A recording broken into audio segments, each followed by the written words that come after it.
Today, we remember the deep pain of war.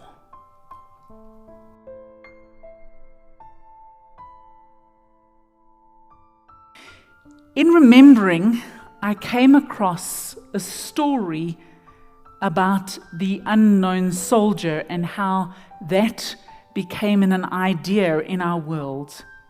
And I came across a specific retelling of the story by Father Tim Hadley, a priest in a small London congregation. And so these are his words. The story of the tomb of the unknown soldier in Westminster Abbey. It begins in 1916, and an Anglican clergyman serving on the Western Front, the Reverend David Railton, spotted a grave in the back garden of a house in Armentières in France. Planted in the grave was a rough cross on which the words were written said, "An unknown British soldier." This is what Railton said: "How that grave caused me to think. I thought and I thought. What can I do to ease the pain of a father, mother, brother, sister, sweetheart, wife, and friend?"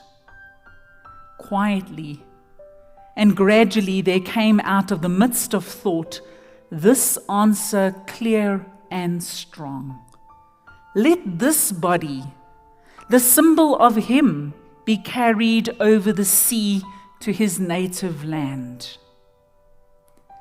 4 years later, Railton wrote to the Dean of Westminster Abbey, Herbert Ryle, to suggest having a nationally recognized grave for an unknown soldier. The idea caught the public imagination. This is how it happened. The unknown warrior's body was chosen from the bodies of 6 British servicemen whose bodies had been exhumed from battlefields on the Western Front, in Aisne, in Somme, in Arras, and Ypres. These remains brought to a chapel on the night of the 7th of November in 1920, where the officer in charge of the British forces in France and Belgium, Brigadier General John Wyatt, randomly chose one body.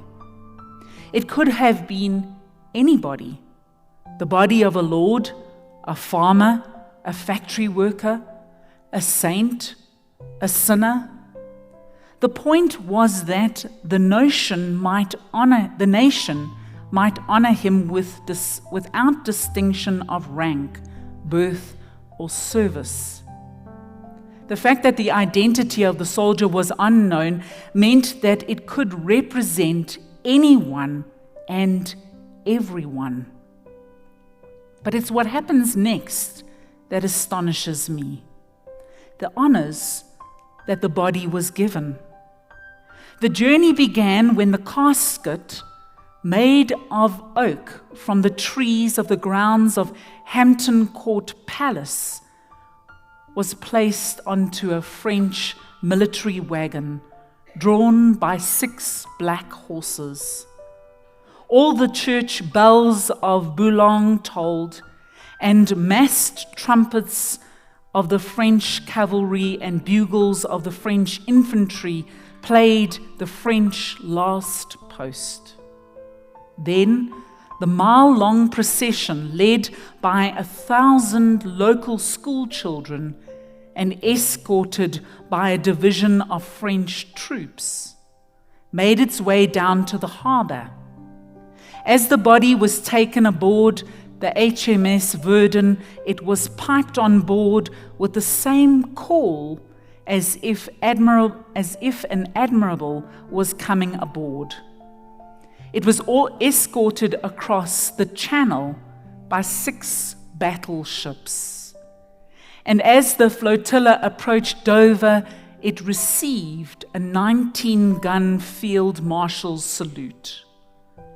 On the morning of the 11th of November, just over 100 years ago, the unknown soldier began his journey to his final resting place.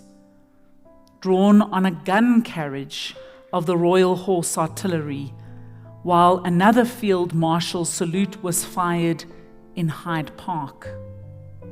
At the newly unveiled cenotaph, the cortege was joined by the king himself and other members of the royal family. At 11 o'clock, there was a 2-minute silence, and the body was brought into Westminster Abbey, passing through a guard of honor of 100 holders of the Victoria Cross. In the abbey itself sat 100 women who had lost husbands or sons, who watched as the coffin was buried under soil brought from the battlefields of Europe. Today, we remember the deep pain of war.